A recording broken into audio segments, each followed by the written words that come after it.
Welcome back to the Box Score podcast. I'm Nick Thomas. I'm joined today by Mike, Mason, and Con. Where in the off season is well and truly kicked off. There's a lot to discuss. How are you all feeling? Pretty good, pretty good. How about yourself? I'm great, man. Thrilled. The Hornets have actually made moves. We've made trades. I don't remember the last time we've had this eventful an off season, man. I mean, last off season we drafted Brandon Miller and re-signed PJ Washington. That was our off season. So we've made like three different deals. We've turned nothing into something. I'm great. I'm great. But there's a lot to discuss, especially with Con's Warriors. Right, we had Oh the yeah. the Splash Brothers finally coming to an end after 12 years, 11 years, 13. 12 years, 13. Damn, that's a long time in the NBA. Um, so Con, what was your instant reaction to that? I mean, obviously it was kind of expected, but what was the emotions that sort of started first coming through officially? Initial reaction. I mean, like I said, to be honest, I'm not one. I wasn't one like trying to chase Clay out of town. I like if you've been close to the situation, like out here in the Bay Area, like it was a long time coming. Like I don't think it's necessarily a surprise. It's still definitely disappointing. It's disheartening for longtime Warrior fans, especially for those that have seen Clay like basically grow up and like basically live his entire adult life with the Warriors. So I mean, there was a lot. There still is, even now. I still have people messaging me like, "Oh my God, it's not easy to deal with." But in terms of the actual like on court ramifications, like there was a lot of frustration, definitely from both sides, building up over the last two seasons. I mean, even really going back to 2022 when we won the title. Um, you know, I'm not going to just go in and try to spew revisionist history as to justify the Warriors, and Clay parting ways, or why, from the Warriors' perspective, they would want to move on. But it's just certain things, even through natural, just normal aging. But also, you take into consideration some of the things that he's not quite capable of doing anymore after his injuries. Like, he's still a very good player. Let's make that clear, which is why, obviously, I guess the Lakers, Dallas, pursued him when he made it clear he was not going to return to the Warriors. That's why I got a second But round pick. yeah, no, I'm just saying in terms of why, at least for me, I was okay. Like, there are a lot of things there are still things he does well. Unfortunately, there are things that he doesn't do well. And it's becoming increasingly harder to put him, like, to account for those deficiencies, especially when he's dead set on being a starter. Like, there were ways that even Steve Kerr, explained that, like, Kerr definitely wanted him to come back, but he definitely wanted him to come back even if we met him at his financial, like, contractual demands. He envisioned Clay again as like kind of what he did last season, kind of coming off the bench with certain lineups, right, where there's a little bit more playmaking and passing around him. He wasn't about that. And that's just where I'm at, like, I think it's just best for both parties to go their separate way. Like, if he's not going to be happy with the role that we believe he would be best optimized at, then, there's nothing really to discuss. So in that regard, that's why I was like, it's understandable. So, but I wish him the best. I truly do. I'm I have my opinions of how I think it's going to happen in Dallas, or what's going to happen in Dallas, but we'll see. I Quick like question. Dallas, man. Yeah. I like it. Quick question. Do you think the Warriors title window is over, or do you think the Warriors dynasty is over? I mean, With this core, I by the way, think let's be specific here. realistically. Oh, go ahead. What? Just with this core, just keep that in mind. I mean, like, by definition, I mean, this core is done, right? I mean, if you want to say like it's just the Curry era, I mean, like, for example, when before we went on air, you guys were talking about Jordan, right? I mean, like, literally the Jordan era is also the Pippen era of Bulls basketball, right? So, I mean, in that regard, it's over. Do I think, like, they may have like another move in them, So bring do in. you Like, think the Curry Warriors are done? Like that? I think they got 2 years to like make a push. Now, at any point, does that like if they make like the optimistic, like the optimal trades or something like that, I still wouldn't put them like in the tier of contenders like Boston. And if you still believe like Denver's in that, like I wouldn't put them in the upper tier. I'd put them maybe at best the next tier, like in the chase, and if you can get in the playoffs, like I said, right, you give yourself a shot. So, I mean, that's not, I just think they could still be competitive and make a deep run. And as we've seen these last several seasons, I mean, we'd have a new champion every year or a different champion every year. Why not? Right. Yeah. What I don't want to happen, and like I said, even if you believe it's not the best basketball building strategy, I think the organization and Steph, they would like to be as competitive as possible for the remainder of his career. Like, I don't want what ended up happening to Dirk. Like I understand Mark Cuban had good intentions, but it ended up just kind of keep kicking the can down the road, hoping another star would join. They never did. And after 2011, like Dirk was basically just fighting to get his team to 500. Give him a shot. Give him a shot. That's all you can ask at this point. But I at the very mean, least, they have a shot, right? They have when you have a top 10 player, which is what Curry still is. Just Yeah. as long as you're there, you have a shot, right? You just got to win 16 out of however many games. I'm not doing the math, but I mean, 28. it's not completely out of the realm of possibility. It's become a lot harder without at oh no, least. like I said, yeah, like I said, As much as Clay wasn't what he was still at least a valuable piece to the roster. In my I opinion. agree. He wasn't. Yeah. He wasn't a complete negative out there, right? But I love his new move to Dallas. I think that was definitely the best option for him out of all of them. I don't think necessarily they got a whole lot better from the deal. I mean, is he worth Josh Green and $55 million? Is he that much better? Does he make them that much better? I don't know. I don't love the deal for them. But from Clay's perspective, I like it, right? He can go somewhere where he's simply expected to be there to knock down shots, right? They lost a lot in losing Derek Jones Jr. They no longer have that point of attack defender. And I think nightmare scenario, they might start relying on Clay to be that, which he just isn't anymore, right? And fair enough, he's had 2 of the worst possible injuries you can have. But as long as he's always expected to do is not just sit in the corner. I think Jason Kidd is a great coach. He'll figure out a way to utilize him better than that. It'd be a waste if he just sat in the corner. But as like a movement shooter, someone around the perimeter, he's definitely in the best case scenario for that. Kind of like a Ray Allen on the Heat, right? He's no longer that guy. He's no longer going to be out there to give him 20. But if he can give him an efficient 14, 15 on 38% from 3, right? I think he's a very valuable asset. Now, are they contenders without Derek Jones Jr.? I don't believe so anymore. They already have. Najee Marshall is not the point of attack defender that Derek Jones Jr. is. I'm sorry. He's a good defender. He's a good system defender. He is not a guy you can put on an island with the other team's best player. Who do they have that can do that? They don't have anyone. He And wasn't they that already have to good. make up for Luka's deficiencies. He wasn't that good against Boston either. He couldn't Derek stop Jones Jr.? Tatum or Brown. He couldn't stop them. So Who can stop Tatum Brown? Let's be real. He wasn't great in that series for sure. Neither was most of that team. Most of that team did not show up in that series. For the majority of the playoffs, right, the entirety of the Western Conference and most of the season before, he was a great point of attack defender, and they don't have one anymore. well, I mean, what are they? it's still early. We'll give it time. There's still moves to be made, absolutely, and I think they're a great team. I'm just worried about them on the defensive end, right? I mean, they got to find someone to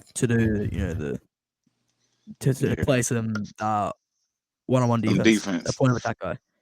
If they can, Nico Harrison can throw around on the minimum out there and find another guy like Derek Jones Jr. I mean, I wouldn't put it past him. He's great, great executive. He should have won, or maybe not, considering how great Brad Stevenson was. But Brad Stevens. But yeah, I like the move for Clay, not so much Dallas. I kind of went on a bit of a tangent there. Yeah. Throw a lob to Miami. Yeah, he ready to. We ain't heard Miami in a minute. Let's go. No, I mean, I think the Mavs made a good move. I think Najee Marshall is going to shock a lot of people. I think he's been hiding in New Orleans for a while. I think I really like Marshall a lot, and I do think that Jones is a better defender, and he also brings that vertical versatility. I don't think Marshall is going to be jumping up in the air like Derek Jones Jr. But and I think that's a huge strength that Dallas is going to be missing, that huge lob threat. I mean, I know that Luka loves throwing it up there for someone just to catch, and Derek Jones Jr. was the guy. But I think Najee Marshall is going to be pretty good, and I think he's going to find his role, kind of carve out a role, and I think he'll be very crucial to that team. So I believe in Marshall. I think Jones is a better defender though, but I think that Najee Marshall is probably like 85, maybe 90% of Derek Jones Jr. as a defender. So I don't think they miss too much on that, and I really like that deal, that little contract that he got. So it's gonna be interesting. The Clay thing. I think it's interesting. Obviously, I think that they, the Dallas Mavericks, they shot the second most for threes in the NBA last season. So maybe they're trying to go for the number 1 seed, because the only team that shot more threes was the Boston Celtics, and you saw in the NBA Finals, the team that shot the most threes won every single game. So I don't know if they go on that type of attack and they just plan on just being hero ball, just 6 second offense. Every possession ends in a three or a dunk. But I don't know, the NBA has been pretty interesting recently, and I think there's a lot of winners and losers of NBA free agency. And I guess, Nick, who do you think the biggest winner of NBA free agency is, in your opinion? Man, I mean, I was about to ask if you guys thought Dallas was, but I mean, I think they're a winner, but the biggest winner by far in my eyes is the Oklahoma City Thunder. Right? Mhm. They finally added a quality center. They finally have 48 minutes of center play. I don't think he's going to be. I think Chet will still be able to get some minutes at the 5, but he's not able to play that for a full 48, at least not at this stage of his career, just purely based on his physical stature. But yeah, I love the pickup of Isaiah Hartenstein. I love me some Josh Giddey, but Alex Caruso, great pickup. If he can continue shooting the ball the way he did this past season, he fits in seamlessly, right? I would say that they're probably the biggest winner, purely because they've gone from a really good team in the West, someone to watch out for, to the best team in the West. Now, however, I think the biggest discussion to have is who the biggest loser is, because in my eyes, it's the Denver Nuggets. I'll be waiting to talk about this, man. The Denver Nuggets. Let's stay on the Thunder real quick. Just since we're there, they also signed Aaron Wiggins and Isaiah Joe on great deals. I mean, they were very affordable. I don't know how they did that. Isaiah Joe was tearing the league on notice. He was knocking down everything. I think there was a point in the NBA he made like 26 consecutive threes, like without a miss. Like he was just on fire for a little bit. So I mean, like over the stretch of a couple of games, I can't remember the stat. It was in the 20s. There was something that like did not look real. But the fact that they got them on, they re-signed them both in Oklahoma City, a small market team, in a great contracts for both of them. I don't know if it's just because there wasn't money to throw around this year, but those guys are probably kicking their agents, because those guys are on very affordable deals right now. So I know, maybe a better question: does this make Oklahoma City Thunder the front runner of the West? Just a quick yes or no. I think yes. Absolutely. Yes. Yeah. Mm-hmm. I really do like that I really do root for small market teams, and I'm glad that it's Oklahoma City Thunder. I mean, I think on the rise. I don't think they really have anyone who dislikes them right now. They're Aren't you a they're Lakers fan? struggling. Huh? Aren't you a Lakers fan? I am a diehard Lakers fan. I'm just saying there's something enjoyable to watch when like a small market team is like doing well. Like there just is that like, Yeah. the chip on the shoulder. Like the fans get into it too. Like I just admire like the small market teams that like, especially how the Thunder have done it. Like through draft picks, and like they're still like acquiring draft picks, and they're not like terrible. Like it's just a Sam Presti, like he's made me a fan. It's just a fun thing to watch. He always converts something into gold.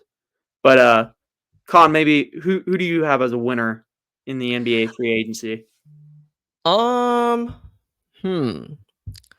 Man, I mean, I'm a glass half full guy. I'm optimistic, but like I had more of my answers ready for like the losers. Yeah. Let me. Dang, who did I like? Oh, okay. I guess I looked at it more of. I guess the team is a winner, but I looked at it more like, for more of like the player and team fit, like that specific thing. Like I'm not saying it makes, but basically, Orlando specifically because of Contavious Caldwell Pope. Like I really, both from like a cap perspective and a fit, like this was a great pairing. I know there were some talks that Orlando, it was well publicized that they were in the market for shooters. They wanted elite 3-point shooters, ideally two-way wings, 3-and-D kind of guys. I know they somewhat kind of checked in with Paul George, and I can understand that would have been cool. But I think the KCP at a 22 million AAV, does not prevent them from being any cap restraints with regards to extending Paolo when the time comes. At this point, KCP has established himself as like one of the most consistent 3 and D guys in the league. Like it's not a fake 3, it's not a fake D. It completely makes you fits wonder their how- ethos too. It makes me There wonder how was the Nuggets the will do that. question, like depending on which 3-point shooters they brought in. Like obviously there was some rumors that they kind of even kind of inquired with Clay, but I like that it doesn't compromise their defensive integrity. So I mean, given that they'd like to continue moving forward, taking next step, try to climb the standings in the East, I really like that. That's probably one of my favorite signings of the offseason. Yeah. Yeah, it's I don't know a how they are. massive loss for Denver. Obviously, I think someone's going to talk about it as when we get to the losers. But I mean, they also signed Goga, the last Goga pick. Bitadze. Yeah, the last pick One of of the best backup the picks in basketball. 2021 draft, and signed Gary Harris to a 2-year deal. And Franz got an extension. He's 22. That's weird for me. I feel like just because he's a European, I always feel like you have to add like 2 years to a European's age. And the fact that like Franz is like 22 is just wild to me for some reason. But no, I think KCP is a huge one for them. Just to add 3-point shooting, but also to add that versatility on defense, which the Magic were a fantastic team on the defensive end. And I think that's a big reason why they had the Cavs go to 7. I mean, that team just, I mean, the Magic, won their season by just making the playoffs. But I mean, that defense of the Magic kept that series going to 7. There was some poor shooting performances by some big names on that Orlando team that did not help. So hopefully KCP can, bring that veteran experience and also maturity to those big moments. However, one thing I think they're missing though is they came into this offseason, right, and they needed 2 things, right? They needed shooting, which they got in KCP. They need scoring too. The two aren't the same thing. KCP is not a volume scorer. This team needs maybe not a volume scorer, but they need someone who can come in now and average maybe 16 points to them. 16, 17 points, in my opinion. right? Their offense was terrible, and obviously adding shooters to that, adding spacing, which they really need, helps with your offense automatically, right? Add spacing, and obviously, you can score more points. It's a 3-pointer. But it's just not enough, in my opinion. Their offense was bad, really bad this year.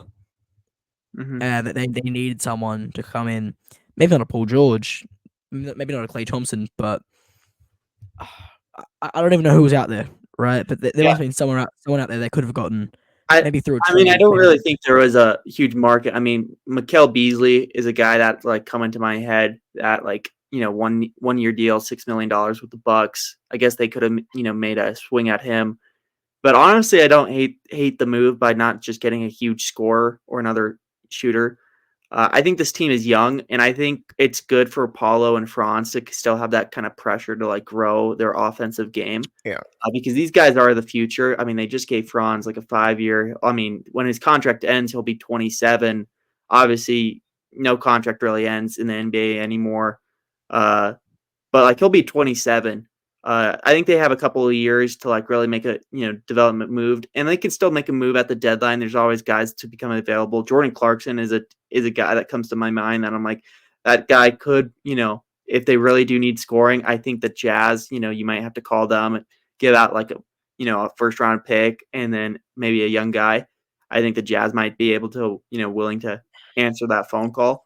So it's going to be interesting. I think the Magic have a lot of things going for them, but I think they did a lot more right than they did wrong. I think obviously Franz and Paulo are going to grow a lot into their role. They lost, Joe Ingles, not too crucial, but that guy was supposed to bring some playmaking last year, and he just didn't do it at all. He's just old. But there is some. I think the Magic do have a bright future, and I am kind of excited, and I do think that they're going to improve this season. I know that they were like second to last in 3-pointers made, and the Lakers were just right ahead of them. That's how I know that stat so well. But I mean, I do believe in the Magic that they're going to be better offensive team. Just 1 year more of growth, and they have that confidence of making the playoffs. So yeah. So there you go, right? We can all I would agree. say that was Khan's pick, and I'm just backing him up. Real quick, just because I guess we'll just go around. I think my winner is the 76ers. 76ers had a terrible year last year, just in how things handled at the very start of the season. James Harden was in Asia, calling out Daryl Morey. His biggest supporter, Daryl Morey, waits it out, trades James Harden. They get Tyrese Maxey to become an all-star. You see tremendous growth between them. Embiid looked like the MVP in the regular season. And then obviously things fall apart in the playoffs. They have all this cap space that they now have. They've just basically like the whole team besides Embiid and Maxey are under contract. Everyone else was able to walk, and then they're able to get Paul George, which I don't care if you think about fit stuff. Maybe you guys love the fit, don't love the fit. The fact that they got Paul George while they have Embiid and Maxey, that's massive for that team. Also, Caleb Martin yesterday was going to be a huge deal. Had some huge depth. Andre Drummond is better than Paul Reed. So the fact that they're going to get more developed center in the back. They have Oubre. They signed. Who else did they sign? But Eric Gordon. Yeah, Eric Gordon, which I don't think he's. I think his days are behind him. He's a terrible defender, but add some shooting to that team. Like it's the Hobbit. I guess that's his nickname, the Hobbit. But I love it. By the way, one of the greatest nicknames in basketball. The Hobbit. Like it's great. But that team has really grown a lot. Just like they have to be feeling pretty high about themselves after all the situation that they've gone with free agency. All the big name players that go through it. The fact that they've been able to basically get a fourth chance at getting a big star, losing to Tobias Harris off the books. Also, that's probably feels great for Sixers fans as well. But the team has, I mean, they have a great big three, arguably the best big three in the NBA right now. Which obviously you've seen in the past 6 years in the winners of basketball, it hasn't correlated to the best anything. The best big three does not guarantee a title or contendership. But I do think that Paul George is a great second or third option to Embiid. How he stretches the floor and also how he can create his own shot when things kind of get stale. And we've seen in the Sixers playoff history, things do get stale sometimes when the whistle isn't going their way. So I think Paul George might be able to do that. Hopefully he doesn't have some lows in the Sixers postseason, but I think that he's going to be warmly embraced by that city. A legitimate question, like just right now, like where all the teams are. Do you put them on the same tier as Boston? No. I would put them a tier below. I think they're like with New York. I think New York is better than them. Okay. I would say that they're probably like just off my top of my head. I'd put them like the eighth best team in the NBA right now, just because they have seen a lot of change in their eighth is pretty. When you think about eighth, it's pretty. Like no, I mean I think that's fair. I'm Yeah. just curious, like how many I'm trying to contenders. name 7 teams better than, at least on paper. I mean, I don't know. No. I think okay. So the Thunder, Half the Western Nuggets, Conference. Dallas, you have Boston, New York. I would say that they're kind of better than the Bucks right now. I'd say that them and the Bucks are pretty close to each other right now. I'd give it the slight edge to the Sixers though, just because I do think that the versatility is a little bit better. It's 5 right there. Clippers, no. I guess this is top of my head too, so I'm just spitballing everything. West, California. I know they're probably the 6th best team in the NBA right now. Yeah, I'm thinking like they're more 6 because even some of the ones that you named, I mean, it's not a big deal. I do think on paper they're better than a few of those teams that you listed. But I mean, okay. Minnesota is also up there too, so I guess that's 6 right there. Sorry to forget about them. I was thinking Western Conference. Geography is kind of hard because they're like in the East, so like when you look at the map, it takes you a while. Oh yeah, to no. Your head. You forget New Orleans and everything. Not that they're better, but New Orleans is Yeah. a fucking Western Conference team. No, and exactly. The Grizzlies are going to be better too. Who knows? They might be able to make a sneaky run. I think they might, win a lot of games in the regular season. But I know the NBA is definitely very complicated. There's a lot of stars that are coming out of like basically like NBA like privacy right now. Like Ja Morant, like I think he played 5 games. Like I think a lot of people forgot about him. So it's gonna be interesting. Yeah, look, I mean, I'm not as high on this movie as everyone else, right? I like it on paper. The fit is seamless, right? Undoubtedly. But you're giving him a 4-year supermax, right? Which will be 38 at the end of. You're sacrificing that much finance into a player who hasn't played more than 60 games, almost that entire Clippers run, except for this last year, right? A guy with a well-known injury history when you already have Joel Embiid on the team. I'm someone who doesn't really believe in the third star. My entire life, I've seen teams chase that third star, and it's very, very rarely worked. Usually it ends up in a pile of flames. The way I look at basketball is you have 2 guys at the top and a whole lot of like complementary pieces around them, right? That's the way I value role players over that. That's why I liked the moves around the edges more so, right? The Caleb Martins, the Andre Drummonds. I would have rather them go after a bunch of role players rather than spending this much money on Paul George, in my opinion.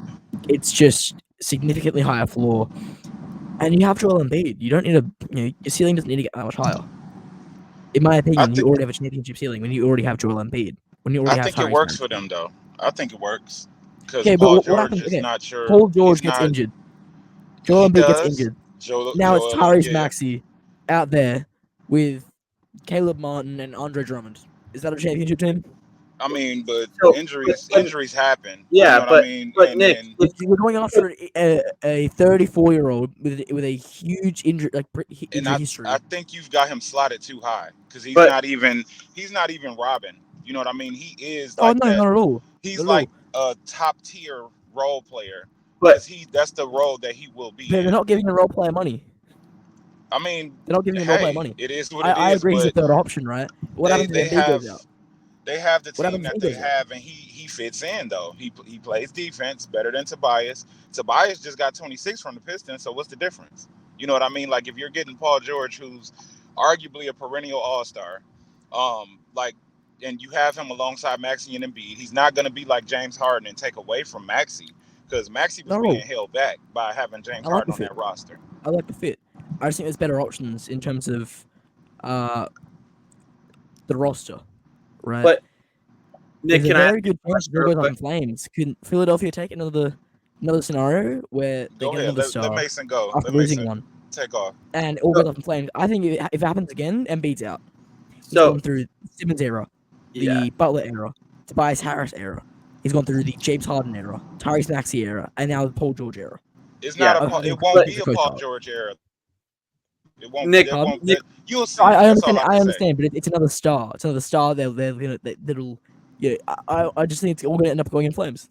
It always does, especially with players with massive injury histories. I love Joel Embiid. He is, in my opinion, when healthy, the best player on the planet. In my opinion, But you just right, picked the the most Knicks over him. unstoppable player on the planet. However, the best ability is availability, and you're pairing him with another. You're paying another guy. Very often, right? Fix your mic. Fix your mic. His muscle. Four, giving him a 4-year max. What happens if this all goes up in flames and now you're paying Paul George $45 million for the next 3 years after this year? You got to roll the dice. Let Mason give it off what he was gonna say though. Go ahead, yeah, Mason. just a quick question, then we'll move on to Mike's winner real quick. But out of like, you know, your best team, your title contender teams, if any of those players go down with, you know, a massive injury, are there any of those teams that, you know, still are contenders if they lose like the Boston. top two guy? Boston. So New like if York. they lost Brown or Tatum, you'd feel like Yeah. they still have the title. They, they can win the title. I don't believe it writes them off. New York doesn't write them off. That's just in the East. I mean, if I think about the Philly West, does. I mean, still like the Timberwolves, still like the. I mean, if you're eliminating, I guess no, not the Nuggets. So Dallas, there's an argument to be made. uh-huh. I believe there's a number of teams that can, right? I value depth over anything, right? This 3-star thing, when have we ever seen this work? Ever. Since the Warriors, in this new era of basketball, have we seen this work? How often do we see this just go up in flames? It happens every time. We convince ourselves into this. We all fall into this trap, right? I still think the Sixers have a long ways to go, but I do like the signing, and I do think that, you know, if you have Embiid, I mean, you got to keep him there happy, and he's got to want to play basketball. Nothing. And I think they did that with Paul George. Oh. But UConn? Yeah, man. yeah, Mike, who's your winner of free agency? I have two winners, and it's kind of biased. Okay. Both ways. I'm gonna say I'm gonna go real far left because this is unexpected. But I feel like for what they had, the limited amount of money that they had, or I have multiple winners. Let me just put it that way.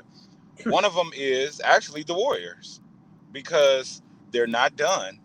They don't have to be done. They have assets. They have players with upside. They just basically plugged in the same thing that they let go of in multiple areas. Because I mean, if I told you Clay right now or Buddy Hield right now, who would you pick right now? Clay. Oh, and by how big of a margin? It's a pretty big margin. If you asked me this 12 months ago, I would have said Buddy Hield, but right now it's Clay. I would actually say that for me is in reverse, because Clay wants y'all just mentioned, he wants to start. He wants to have his position in within the offense, how it's going. He doesn't want to play a certain type of role because he feels like he's Klay Thompson. He didn't want to do that in Golden State, but he'll probably go do that in Dallas. And then there's also less of his activity that will have to be done on the floor for Dallas. Whereas in Golden State, he came up with that with him, that trio, him, Draymond, and Steph Curry. So he's gonna want to still do what he's been a part of for 13 years, 12, 13 years. You know what I mean? So all of a sudden you go somewhere else, you play a different role. Same thing I'm saying about Paul George. Same thing, we've seen with multiple other players when they go from one place to another. Hell, Kristaps Porzingis just did it. You know what I mean? Where he was the number one guy, then he went to Dallas, or he was the number one after Melo was pushed out. Then he went to Dallas and he thought he was going to be the number two, but they didn't work out. Then he went to Boston, and what is he? Is he three? Is he four? Because you don't know. One night is Drew Holiday behind Tatum and Brown. One night is Derek White behind Tatum and Brown. All of a sudden, KP went. If you're a good basketball player, you're going to go actually change your game and make it fit. Be a compliment instead of be an ego. That's why certain players succeed. That's why some players fail. James Harden. But I see the Warriors as, if you replace Clay with Buddy Hield, and you got a bunch of other shooters. You actually drafted a big. You still have Looney in the meantime. You still have Draymond. You still have Steph Curry at the end of the day. So you get Buddy Hield. He comes. He's going to play a role that Clay didn't want to play. Oh, Buddy, we need you 6-man off the bench. All right. Hey, Buddy, we need you to start this game. All right. Whereas Clay, he's sulking over there. It's hurting his game. He's putting up 0-point games. And there's no knock on Clay, because Clay is great. But if you're going from dealing with the player who has contractual things over his head, the emotional toll that is taken on him from not performing the way that he used to perform on a more consistent basis, and then you bring that in, you swap that out with somebody who's like, man, I'm going to do whatever. I don't know if you've seen the footage of him saying, man, I'm going to do whatever to win. Sometimes less is more. And I think for the Warriors, this less is more, and they're not finished. No team is finished right now. But I think the Warriors are a silent winner, because as long as Steph Curry is still at the level that he's at, and they've brought in other multiple ball handlers as well, so he can still function the way that he functions on the floor, which is the main reason why the Warriors are who they are. Like, they are still a secret team to come in, still a victory, still a championship, I'll say, because Boston shouldn't have lost a couple of years ago. Not with if you compared the rosters and then what Clay was coming from and whatnot, but what happened? Andrew Wiggins came from where? The Timberwolves, where he was what at the time? Second option. Where he came to the Warriors and did what? Just play defense, and then suddenly showed up because he's making mid-ranges and going in actions with Draymond Green and whatnot. So if you have players that can elevate themselves to the occasion, I think that's better than actually getting somebody who just has a name, has a brand that usually comes along with them. So I feel like the Warriors are actually silent winners. Yeah, that's my first team. Yeah, I think the Warriors are definitely going to be. I think they're going to have a lot of learning curve. And this is just looking in. I think losing Clay, obviously, like, that hurts the fans, but like, there's going to be a lot of roles to fill up on that team right now. There's a lot of guys. Saric, Lindy Waters III, Buddy Hield, who. No, Saric is going to Denver. Oh yeah, that's right. I saw that. Yeah, that's right. Yeah, by the end of the season, he was kind of out of our rotation. Yeah. To piggyback off both of you and Mike, actually, I mean, yeah, I think relative. Yeah, I agree, Mike. Relative to what resources, I guess you could say, they had at their disposal. I mean, if you really think about it, I'm actually not really think about it, like, quite literally, Clay, right? His trade exception, the trade exception generated from the Klay Thompson sign and trade, directly turned into Kyle Anderson and Buddy Hield. Yeah. And like I said, both in terms of fit and with regards to the understanding of what their role will be and their enthusiasm to do the role. Because Buddy is like, just, I mean, you can say it's a PR thing, but he's outright saying, like, yeah, man, I'll come off the bench. I'll be knocking down threes, maybe I'll have some spot starts. He's like totally already like, he's willing to take on the role that Clay wasn't. And I'm not trying to make it seem like Clay is selfish, but it's just, I agree, right? It's a lot easier to build, a roster when you have that understanding. So it's a cool shout out there. Yeah, I didn't know that Buddy Hield said that, but that's a great sign from him already, that he knows how to communicate well and get the fan base underneath them and pretty rooting for him already. Michael, do you have any other winners that you want to mention before we talk about your losers? Well, my Pistons. Easily. Um, Okay. You got the mic for 10 seconds. I'm kidding. okay. No, keep it Okay, 15. Keep it 15 we seconds. were Yeah. we won 14 games and we will win more if I put it in that short form. That's about. That's about it. That's about. I mean, but just I won't be long winded. Because I don't know if people are watching, but I'm in commute right now. Um, I just feel like for probably well hell since Bill Davidson died, rest in peace, Bill. We miss you in Detroit here as the owner of the Pistons, but we haven't had a competent front office. And yes, I did like Troy Weaver when we got him because he was coming from OKC. We know OKC's resume, and people that were attached to OKC acquiring those assets at the time. We see what OKC is now, and we were led to believe that we were going to get some like shot of that in the arm, but instead, I guess when you actually take on the role of the president or the GM, then maybe you do things a little bit differently than what was done in the role that you were in previously. So maybe Troy just seen it like, well, I'm just going to add the players that I want as opposed to try to build assets ahead of time. So now, fast forward, we have Trajan Langdon. He's doing the asset building on the fly, all while still uh, surrounding Cade with the best players that he can surround him with.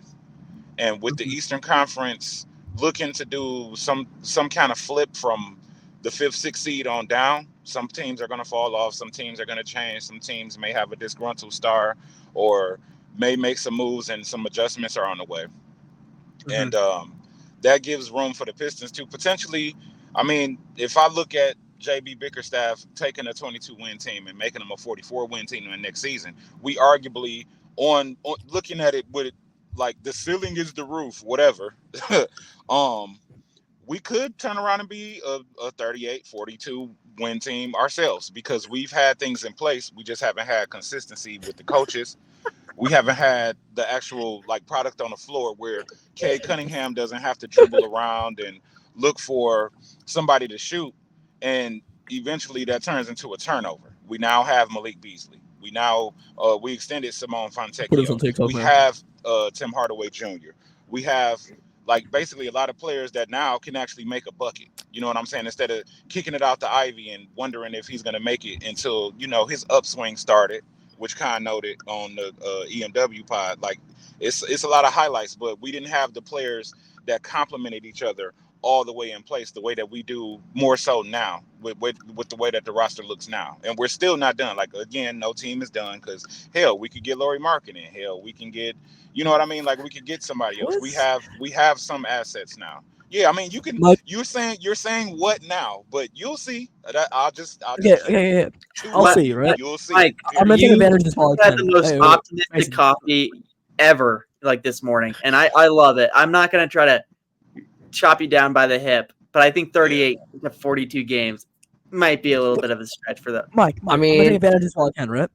I mean, Let's put Charlotte's not $100 on it. going. Charlotte's still gonna suck. Sorry, Hey, B. we suck. Yeah. Um, No. But I can say that. I'll say that with my chest. Chicago is gonna fall I'll put off. $100 on it. They will not get 35 I wins this mean, season.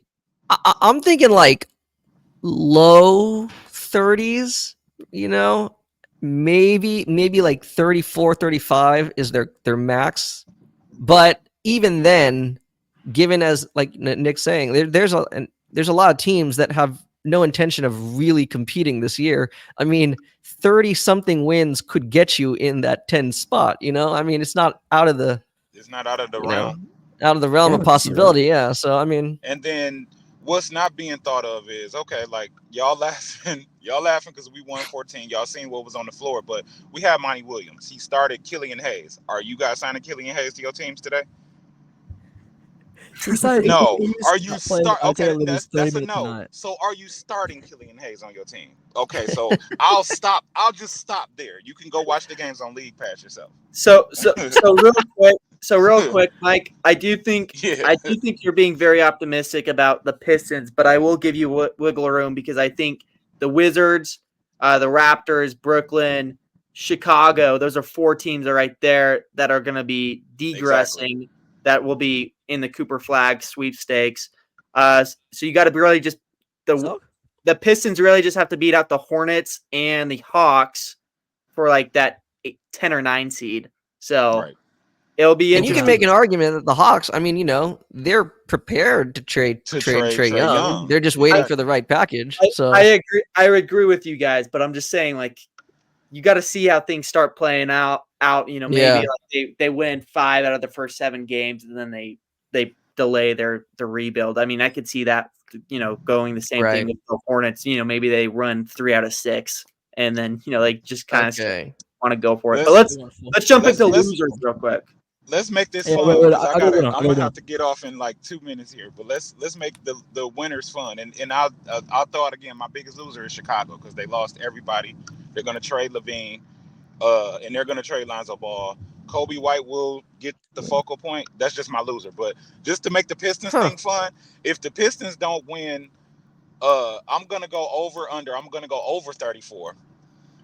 I'll get all of y'all lunch at the end of next season if they don't win over 34 games, just to make it fun for the fans listening and for y'all too, just because Appreciate it. I'm that confident about it. I'll take you up on that. Okay. Hey, I'll keep my lunch underneath $15. I'll make that a promise. That's cool. That's cool. I'm getting some lobster. Nick, real quick, what's your biggest loser of the draft? The I got free a winner agency? real quick. I got a winner. Okay. And before you all jump on me real quick, let me get it off, right? Okay. It's the Hornets. They're a winner in my eyes. They're one of the biggest winners. They're one of the most understated winners so far, right? We're not going to be good. We're not going to win 34 games. We're not doing that, right? That's not our goal. Jeff Peterson has come in here and done more action in the span of a month than Mitch Kupchak did in his 4 years here. I'm pretty sure that's literally a fact, a number, right? So far this whole season, we've signed Charles Lee. I don't know. I doubt you guys were tuning into the summer league this last night your time, but just watching him coach, man, he's everything we've needed. He's the energy. He's that infection. I love watching him coach. The clips on Twitter of him in practice, I'm excited, right? But not even just that. I mean, we drafted Tijon Salon, right? He's a project. I like that. That means that we're not going to be trying to win for a while. That means we can, we're going to bottom out for a while. We're going to do this thing right. But most of all, so far this offseason, in terms of trades and signings, we've given up nothing, and we've brought back 2 second-round picks. Finally, a good backup point guard in Reggie Jackson, which we've needed for years, and Josh Green, who 12 months ago the going price was I think 2 first-round picks. Dallas turned down an offer from a team of 2 first-round picks for Josh Green 12 months ago. Josh Green is a great piece. We gave up nothing for him, and we still have $18 million in room for teams to dump bad contracts on us, especially with the second apron. We've taken advantage of that. We've taken advantage of this new situation, and we're able to. We've reaped off that, and we have all these new assets we've picked up. We've also picked up 2 second-round picks. I don't know if I mentioned that, and we still have ability to make more. We re-signed Miles Bridges, which I didn't love. I didn't want us to bring him back. However, in my eyes, they're a winner because they said we want him at a certain price, at a certain number of years, right? Miles like, I want 30 million. I want 4 years. What the Hornets say? Go to the market, test it, see what you're worth. Comes back, he matches their exact number that they wanted. Right? 12 months ago, Mitch Kupchak would have just thrown him the bag. He wouldn't have waited it out, seen what would have happened. Right? He would have just given him 4 years 30. I know he would have, because he's done that in scenarios past. He was going to do that 2 years ago before the domestic violence order, right? He wasn't even going to let him test the market. He was saying in press conferences, 3 months ahead of free agency, oh yeah, we'll give Miles whatever he wants. He had a press conference, right? I mean, that's what I'm used to. So maybe this is just a standard off season. I don't know. Like this is just how exciting off seasons usually are. But I'm used to a whole bunch of nothing. Right? Last off season, we brought in Brandon Miller, and we brought back PJ Washington, and after about 3 months, by the way, of just nothing, I think he was going to leave, and we signed Miles Bridges to a qualifying offer. Yeah. The year before that, we drafted Mark Williams, and we signed Dennis Smith Jr. to a minimum. Those were our offseason moves the last 2 years. We have made 3 trades so far this offseason. We've got a new coach. We've got a new president, right? We've made a really great draft pick, in my opinion. We've acquired a whole lot of assets, and we still have $16 million left of cap to bring in more. I think this has just been a masterstroke of an offseason, and we've gotten rid of all the guys that were chewing up minutes, the prospects at the back end of our rotation. Who, I mean, guys like Bryce McGowan's. He was playing in a game of summer league, and he was the worst guy out there. An NBA talent. We only had 2 NBA talents out there: Nick Smith Jr. and he didn't look good either, and Bryce McGowan's. And it was the summer league Exhibit 10 guys that were significantly outperforming Bryce, and it happened last year at summer league. It's been happening all year. Guys like Bryce, JT Thor, who we've cut. We've cut those guys because they simply weren't good enough. We're not keeping it around just because, oh man, we invested a lot into them. You know, at that point, if you just do that, oh man, we've invested a lot into them, it just gets worse and worse and worse over time. It's an endless trap. Jeff Peterson came in here and he's just cut him like that. No second thought. That guy isn't good enough. That guy isn't good enough. Bye. All right, It's so Nick, I cutthroat. got a question. I got What? a question before I Very go. well. No. Who's gonna have the best record, Pistons or Hornets? Oh Pistons. my fucking god, dude. I hope so. All right, I'll get out of Yeah. here. Yeah, you are, man. So real quick, Nick, let's jump to losers since we're kind of itching that an hour mark real quick. Who's your biggest loser real quick? If you don't have one, Denver. Dude, Denver. They're not even a contender anymore. They were the perennial clear best team going into last season and the year before that, and they're not even a contender anymore. And they could have brought back Contavious Caldwell-Pope. They could have matched the offer. They didn't. They chose not to. Right? And it's not like the ownership couldn't afford it. They own 13 sporting teams. These are one of the richest owners in the NBA, and they couldn't afford it. They could afford it. I mean, they just didn't match it. They lost Bruce Brown last offseason, right? I think everyone understood that. But now you've also lost KCP. Who's next? Aaron Gordon, Michael Porter Jr. They're just letting pieces walk, and they're in the middle of Jokic's prime. I don't know how you can allow that as an organization, but that's just my take. Con, what do you think? Last year when Bruce Brown walked, That was understandable. Yeah, but understandable. they had a lot of faith in Christian Brown, which he had a good finals against the Miami Heat. But last year he wasn't doing bad, and he's a great defender. But he's still growing. He's still young, and I think he's gonna get better. But I do not understand that letting KCP walk, because Bruce Brown, the Denver has really done well off having great defensive guards behind him, cutters, and KCP. He wasn't the best cutter, but he did understand Jokic. They did have a lot of time playing together, and I think continuity is huge in the NBA. So I do agree that I think that is a huge loss. Con, who's your biggest loser of free agency? I mean, I don't want to say loser, but I just don't like the move, especially compared to like most fan or consensus reactions. I'm not very high on the Kings acquiring DeMar DeRozan. Yeah, I'm the same. I see, and I'm not saying SportsCenter is representative of things, but it's being very celebrated, right? And I get the positives of it, but I feel like the negatives far outweigh those positives. I mean, they finished the season the 4th worst defensive team in the league. Mm-hmm. And now you just, I'm not saying Harrison Barnes some defensive stopper, but it's like, forget about Harrison Barnes. Like, you basically have capped yourself by bringing in DDR, and like, he's not going to give you any defense. I mean, I don't know. I mean, I guess if you just want to just outscore opponents, that's a bold strategy, but I don't know. Like, again, it's weird because I like DeRozan. I understand how entertaining and potentially explosive their offense can be, but it's just like, I don't know. I don't really feel like they necessarily improved. It's just a different look.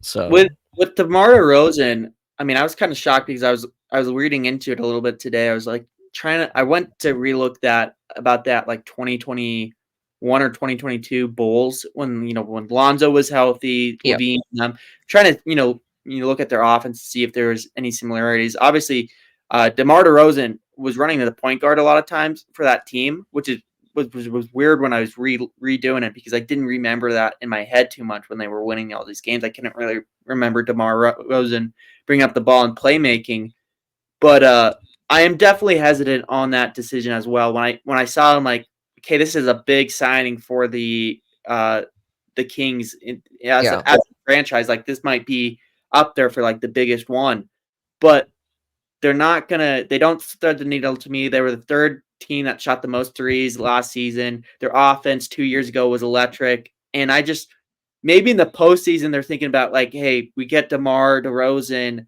when the half court and let him make some shots. But Right. I don't know about you guys, but I still remember DeMar DeRozan as like kind of a playoff choker. Like, and it's been a really long time since he's had like a moment in the playoffs or done anything. I know they played the Bucks like 2 years ago, but I think they lost in 4 or 5. So I know I have some huge hesitancies. So I'm glad that we brought up the Kings. Yeah. So yeah. And I mean, any another thoughts piece that is a bit under discussed is not only were they, as you said, one of the worst defensive teams in the league, and they've already given up Harrison Barnes, who's a good defensive player. They also gave up Davion Mitchell, who wasn't. Yeah, that's in a great. prior trade. Yeah, he's with Toronto now. Yes. By the way, I like the Jalen McDaniels signing, though. I do like that signing. Yes, I love that. I love yeah. Jalen McDaniels. One of my favorite players of all time, man. I love watching him on the Hornets. But, yeah, Davion Mitchell.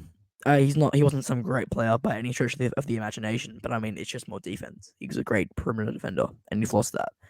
Mhm. You have an awful defensive team, and you've traded away defense.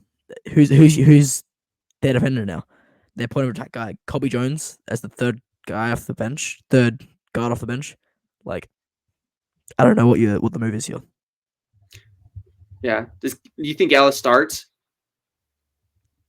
Oh, Keon Ellis, man, that's something totally to my mind. I think, yeah, he should. Well, what's the lineup looking like? You got Like your eyes. the depth chart? I mean, no. I mean, like the lineup, just the starting lineup. I mean, you got Fox. You got. You guys think Keon Ellis? I think. Do you think Herder's not getting his job back? No. I think Herder comes off the bench for sure. So then Fox, Ellis, DeRozan, Keegan, yeah, Sabonis. Yeah, that's what I would think it would be. I'm not moved by that lineup. It's not a Keegan fan though. He can take another jump. It's big names, but like I don't know, they haven't had their big moments. Yeah. So yeah, it does sound like a kind of a fantasy basketball team in a way as of right now. Like it is weird that DeMar DeRozan is in Sacramento. So yeah, even the jersey swaps, man, they just look so weird, right? I hope they don't wear those black and purple gradient jerseys that like switch in the middle. Those are one of the ugliest jerseys in my opinion. But yeah, do we want to keep on? Anything else that we want to mention about the Kings before I go to my loser? No. I mean, other than that, their draft picks were nice and everything. I don't really have any problem with that, but yeah. I would say so. There's a couple losers I think throughout the NBA. Like there's winners and there's losers. Like I think the Grizzlies, they haven't made a single move. Like that franchise generally, like they might have been on an island for the last like 12 months because like just nothing happens besides Ja Morant. And Ja Morant's in scandals. Like I'm kind of shocked that they didn't do anything, especially like they didn't make a move at all last season at all. I mean, they got Marcus Smart but that's about it. And then I was surprised. I was kind of shocked that they didn't try to go out to get a backup point guard. Derrick Rose Jr. was like supposed to be their backup, got injured. Obviously, maybe they're just kind of hoping on a rebuild. But I think the biggest loser in free agency has to be the Clippers. I know we talked about the Paul George signing, but they're getting a new stadium, signing James Harden to 2 years, $70 million. I would have thought that like the Clippers would have been more excited to sign Paul George than James Harden. And I feel like Paul George has to be a better locker room guy. But like when you look at what they signed to like replace him, Derek Jones Jr., which is I think that's a great signing, 3-year, $30 million. Kevin Porter Jr., 2-year on the minimum. Nick Batum, 2-year, $96 million. I mean, $9.6 million, which Nick Batum getting money is crazy. more than the minimum. Yeah, that's kind of crazy. Who are they bidding against? 1-year minimum, and then Chris Dunn is also on that team, and then Kai Jones non-guaranteed. They did make a lot of moves, but I don't know what they're doing. I don't know what this team is doing. Obviously, I feel like this team is going to be, when it comes to January, we're going to look at it and they're going to be like the 4 seed, and we're going to kind of be shocked. Like, maybe Kawhi or James Harden has missed time, but that the core is still winning games. But the team just hasn't made anything significant. I'm sorry. I think that losing Paul George was massive for them. I don't care if he would have been 38 to do. I think you should have just signed the contract. Obviously, I think the LA experiment has failed a lot, but I think that with Ballmer trying to make a dent in the Los Angeles Lakers, now is the time to do it. The Lakers did not get better at all. We haven't talked about the Lakers for the whole podcast, which I think we should applaud for that. But I thought that was our finale in terms of the big loser of free agency. Man, that's what I was waiting for. I think the Lakers did not make that. It's not that bad of an offseason because, like, I think that this is good that they're kind of going in. They're building up a young core a little bit. Obviously, if in terms of winning, this is terrible. But as someone who thinks that they should be selling, I kind of like this move. I think this is like a very calm transition. I don't like that extension, but back to the Clippers. I think the Clippers needed to give that extension to Paul George. I think this is the time with the brand new stadium being open. I think morale should have been as high as you possibly could have. Ballmer did a great thing. I think that injuries and how things happened stuck, but I would have chose Paul George over James Harden. Obviously, James Harden got a 2-year, $35 million, $35 million a year contract. George was looking for 40, but I would have given George the money, and maybe I would have, caved into pressure. But I think that George was more important to the Clippers than Harden. So I am kind of sad and disappointed that how the Clippers have handled this situation, and for that, I think that they are the biggest loser. I mean, also for just allowing George to leave outright as a free agent, not even working harder, whether it was the Warriors or even the Sixers, to facilitate some kind of sign and trade to allow them to maintain that salary spot, to have the flexibility to maybe, flip those guys to acquire somebody, whether this later in the summer or towards the deadline. But I mean, they're a team that wanted to spend, they want to compete, and they just kind of took away some of their flexibility in terms of maintaining or building that roster. So pretty wild how they handled that. Yeah, I agree. It's crazy. It's crazy what the apron does, though. Like it gets Ballmer, the billionaire, to like get scared about the aprons kind of stuff. It's just never in my life would I ever thought like Ballmer would have been hesitant to like spend money. So maybe this is a good move for their future. But oh yeah, it's scary. Like, not even just second apron, man. The repeated tax is insane. You can't trade first round picks. Your first round picks are locked into 30, right? Now you have no assets of value, and you for a team like that, I mean, you're going to be in the repeated tax next year if you bring back Paul George. That and this core already doesn't work. We've seen that. I think it was a loss in not working on a sign and trade, but in terms of Paul George being gone, I don't want to offer him that, because at the very least you're locked into James Harden, Paul George, and Kawhi for this year and the season after. At the very least, right? Being locked into that repeated tax is dangerous. There's no way to improve that roster, and that roster we've seen already isn't a championship contender, and it's only going to get worse as they get older. They would have no flexibility, no ability to make any moves. They'll be locked into the same thing, getting worse and worse and worse. Yeah, I guess maybe the biggest loser for them is not making a decision sooner.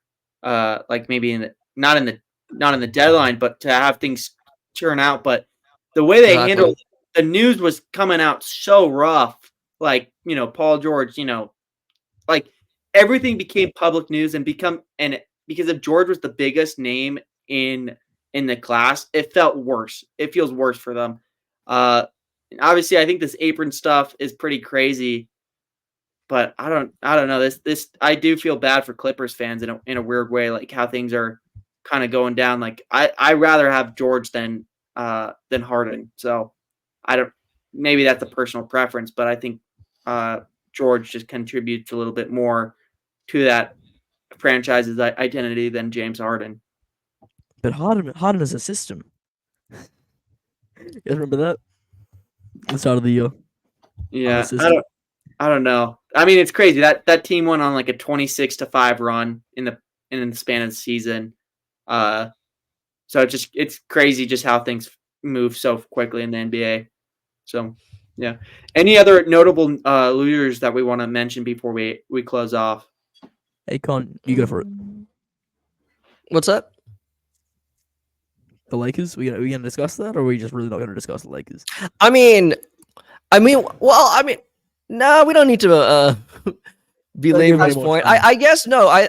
We can talk the about way it. Because the way Mason frames it, it's true. If you believe that the best move is for them to begin putting the pieces in place to kind of start a gradual rebuild, then okay, I can understand that. But for the large segment of the fan base, the vocal segment, people like the talking heads on TV that believe that because LeBron is still there, they should be competing for a championship, then I would say right now it is a failure, So, I mean, I guess it really depends how you look at it. I mean, yeah. What move did I think the Lakers' goal this offseason was how can we sell the most tickets? And they did that. They kept LeBron James, and they kept LeBron James happy enough that he's not going to crust any drama throughout the season when it comes to trade stuff.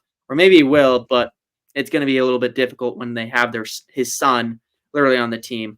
The Lakers, I am convinced right now the Lakers care more about selling tickets than winning games right now.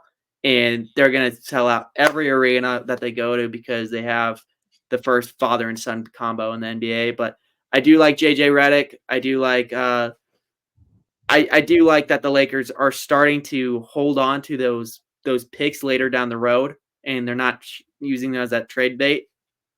Rob Pelinka a couple of years ago, he was handing them out. Now he's a little bit conservative on that, and I really do admire that from him.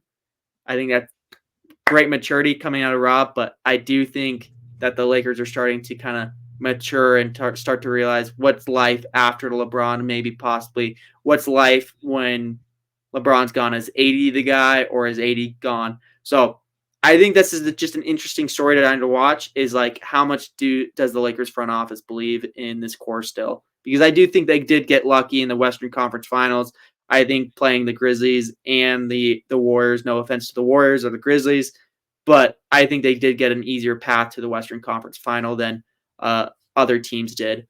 So it's just an interesting storyline to keep on watching for. Yeah. What youth move I'm sorry, but what's this move towards a reboot? They drafted a low ceiling player. They drafted Bronny with the 55th pick, who I don't think is a top 100 prospect.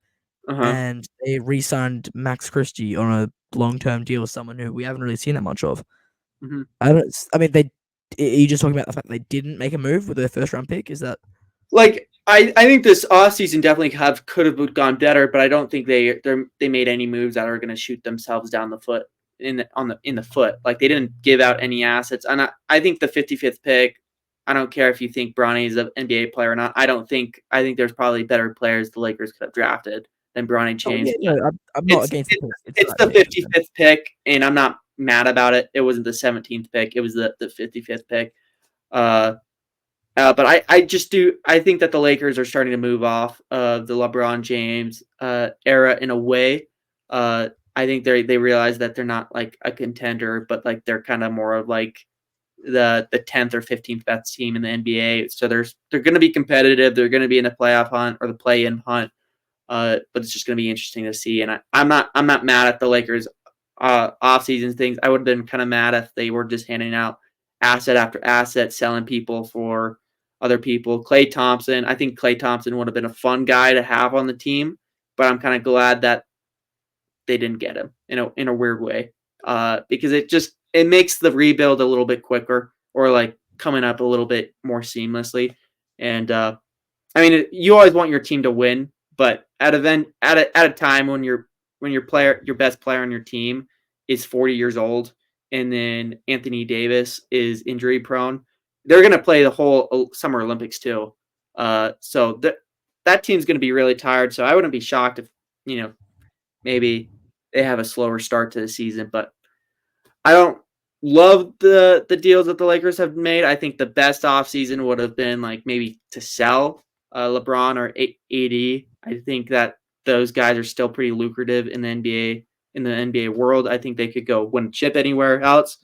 But I think the Lakers will be competitive. They have Rui and Austin Reeves that they believe in. Vanderbilt's going to be healthy this year, so who knows? I think the Lakers can still make a run, but I'm glad that they didn't make any huge swings at anyone. Just to keep there you on. go. So yeah. All You guys right. have LeBron though. Like, I don't think you guys fully appreciate is Lakers fans have just. I mean, I can't even explain to you what having LeBron would mean to any other franchise. No, Even I at mean, 40 years old. Okay, we don't need that. You got to Okay. capitalize on that. LeBron is LeBron. He's the greatest of all time from many, including myself. He's top 2 all time. Any other NBA fan, I'd say. But LeBron has done great things. He's going to sell out crowds, but I think the LeBron James now and the LeBron 7 years ago, different LeBrons, different stages of his career.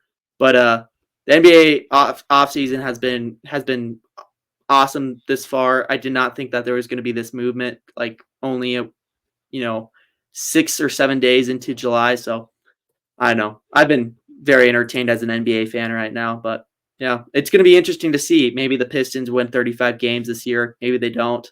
But I think it's going to be an enjoyable watch for everyone.